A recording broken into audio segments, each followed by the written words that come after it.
going to make an argument to you that archaeologists are the consummate world builders. Each of you has a marvelous phantasmagoria inside you. Perhaps you played with Legos, or still do play with Legos, or the dollhouse, or had a backyard full of imaginary, dangerous creatures. Or perhaps you're a fan. You love Marvel, or Star Wars, or Dragon Age, Lord of the Rings, the Forbidden Witch stories, or manga. You love the immersion in stories, how transporting and detailed the characters are. Maybe you even write fan fiction. Actually, I know you do. You write fan fiction about the past. You are, after all, an archaeologist. So world building is well known within fiction and game creation. World building is the act of integrating history, ecology, geology to bring an imaginary world to life. It can be top-down, which I think of as kind of the world system theory, or bottom-up. I always think of it as more household archaeology. As I know we like some old-school archaeogaming, this is actually World Builder, a game creation system for point-and-click adventure games released in 1986. I almost didn't write this paper because I really wanted to spend all my time with emulators, but we got through it anyway. So my favorite, though, is in this ad copy. Can't quite see it, but there's a world of possibilities awaiting you.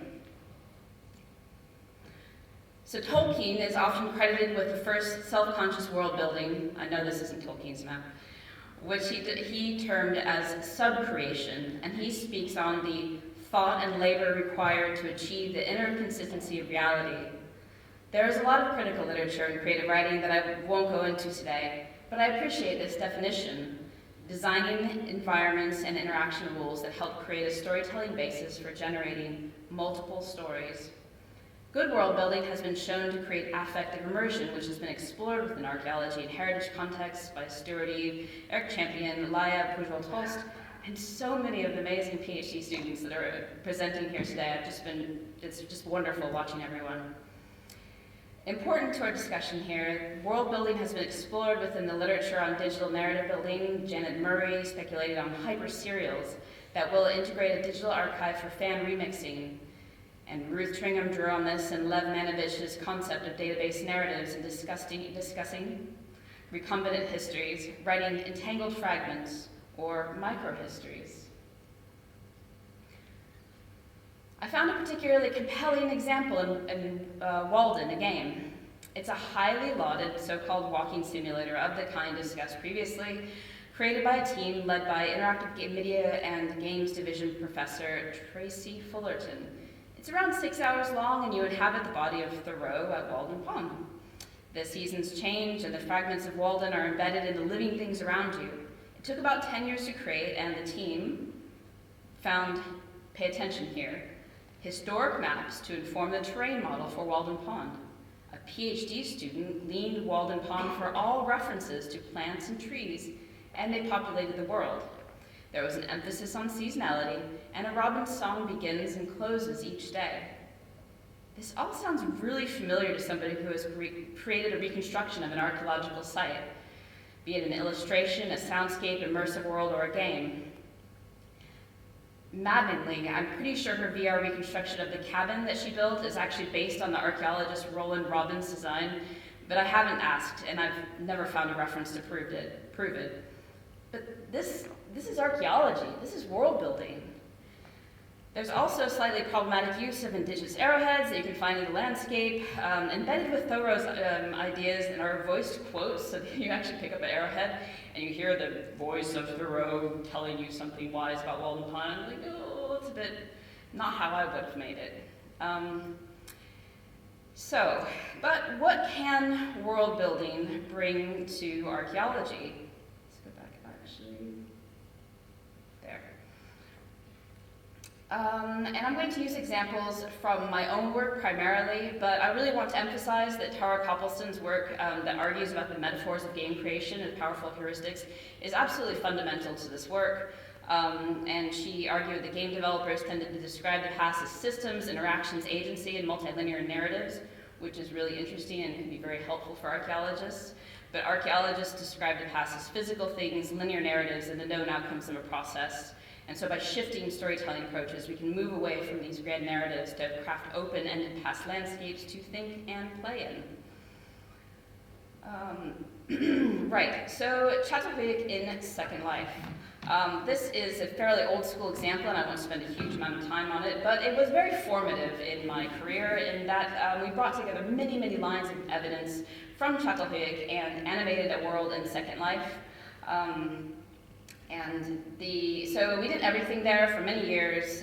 We burnt it down, we made it snow, we filmed machinima, we had story nights, and I found as an archaeologist it really informed my perception of the site and my understanding of what these kinds of tools can do.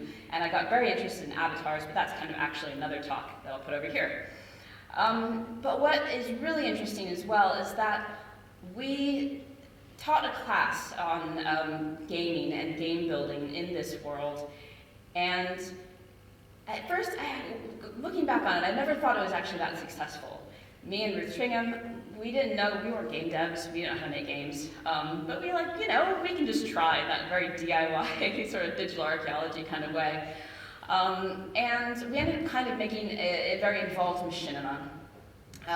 But it really involved students in asking new questions about the place and pushed our understanding of the past. In the keynote, one of the speakers said, you know, we're not really sure what digital archaeology can, you know, tell us if we can ask new questions of the past. And this is it. This is absolutely, it's an instigator, it's an inspiration. And the other really interesting thing is that it was really annoying at the time, but we kept on getting griefers. People would crash their cars on the site, they would litter all over the place.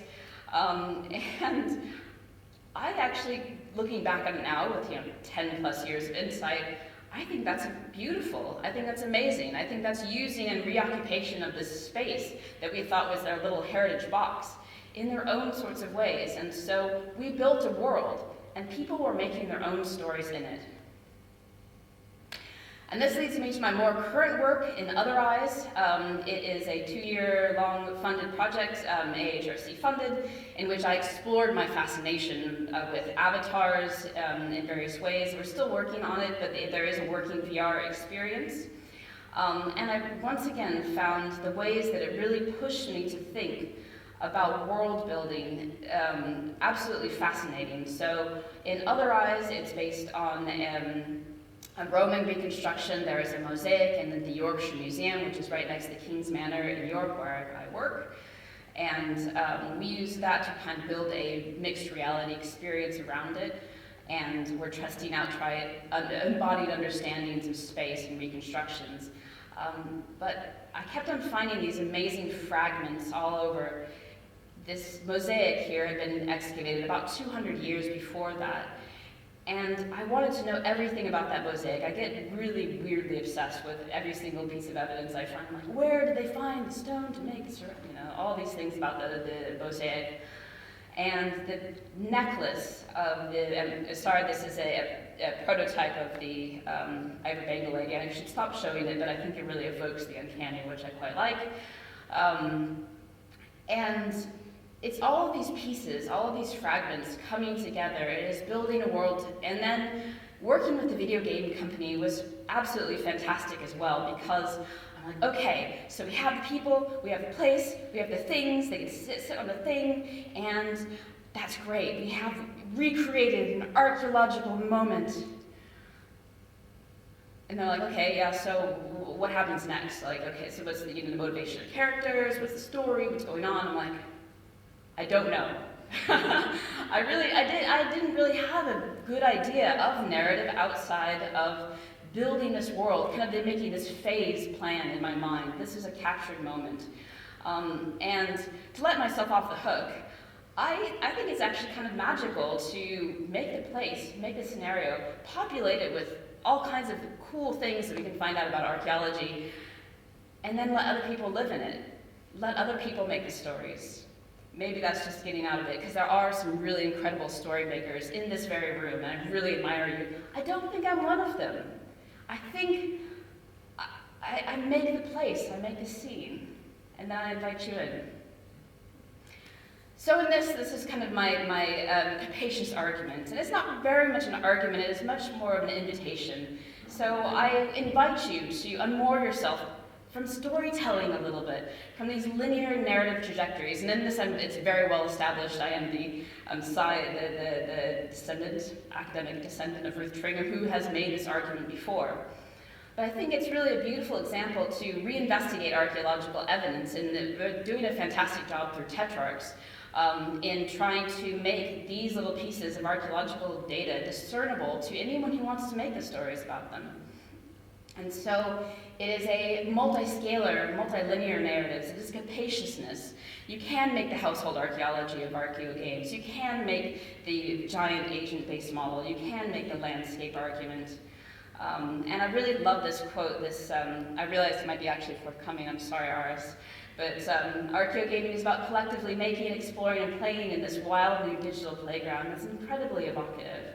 And it also, interestingly, de-emphasizes anthropocentric and monolithic analyses in that you do have to find all the little creatures, all of the insects, all the sounds that you can possibly see. And I think there's also another example from game making and design that I find really inspirational as an archaeologist. It's finding your verbs. What can the people do in the space that you have made? What could they do as evidence in the archaeological record? They could nap, they could sing, they could draw water, but finding all of the verbs that they can do just really expands your ideas from the very limited record that generally we find mostly in archaeology. And then, so we've argued a little bit, what can world building bring to archaeology? This is what can archaeology bring to world building? And I'd like to just say I imagine archaeology as the collective, deep chronological documentation of the capacity of humans to imagine different ways to live.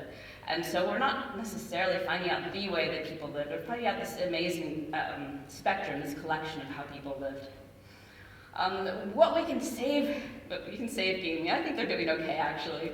But one of the things we can feed back into gaming is the kind of the boring, samey world. The world building tool was kind of notorious for that 1986 game because it made games in a very kind of fabricated way. For a long time, you saw lots of, like Tolkien, right? You'd see lots of little Lord of the Rings and different kinds of resonance in different fantasy stories.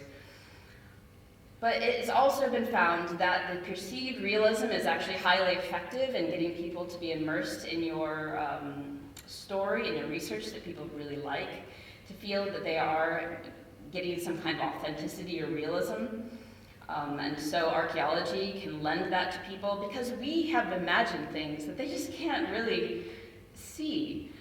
We can tell you about, like, insect poop. I mean, give me a break. It's ridiculous. Every single person in here is actually an amazing specialist in something that you can use to build a world. And these experienced storytellers construct the story as rules, as cause and effect, as limitations. I think it's actually kind of interesting to think about archaeology. It's like, what are the rules of your people? The people that you're excavating, do they have rules? What structure their lives? It's kind of one of those unknown things, but it's nice for the imagination. But I think we can, as archaeologists, encourage different conceptions of people in place and in these rules that we assume that people lived by in the past. And a better understanding, obviously, of change over time, and so breaking down ideas of causality, because I know that, again, almost everybody in this room has probably found something. It's just like, what is this? How does this even make sense? And I feel deeply as our gift as archaeologists must be to tell stories of human resilience and diversity of experience to help people dream of alternatives to empire. And this really reaches back to Sarah Perry's talk at the beginning of all these sessions. And I'm just amazed and really moved at all the PhD students in the room that are really putting politics into action in their archaeogaming. That's incredible.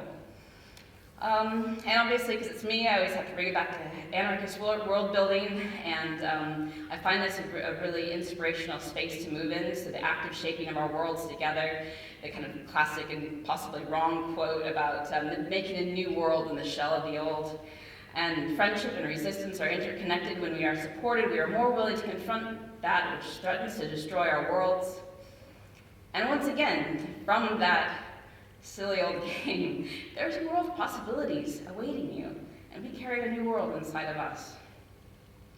I don't actually have time to go into the Heritage Jam much, but this is the glorious and wonderful Despina that I just presented, and we can talk about that in the Q&A if you wish. But I also wanted to highlight that it's not just gaming, it's not just archaeo gaming and video gaming. I find it a really amazing and interesting media to work with. But this is Katie Kalaki's incredible, very immersive art. And she discussed this art with me, and she wanted to emphasize specific details in that a lot of reconstructions, and I think a lot of games and things, can be conglomerations of what we find in the past. And finding and breathing life into these specific moments is really important. And it's also a collaboration. And I think that's another thing that we need to really keep in mind, and again, drawing from the anarchism, is that it is a collaborative realization when we can work within this space. And so she worked with several indigenous people who could tell her stories about each of the items that are contained within this poster. And you should scan the QR code and vote for her, because she's amazing, or do it later.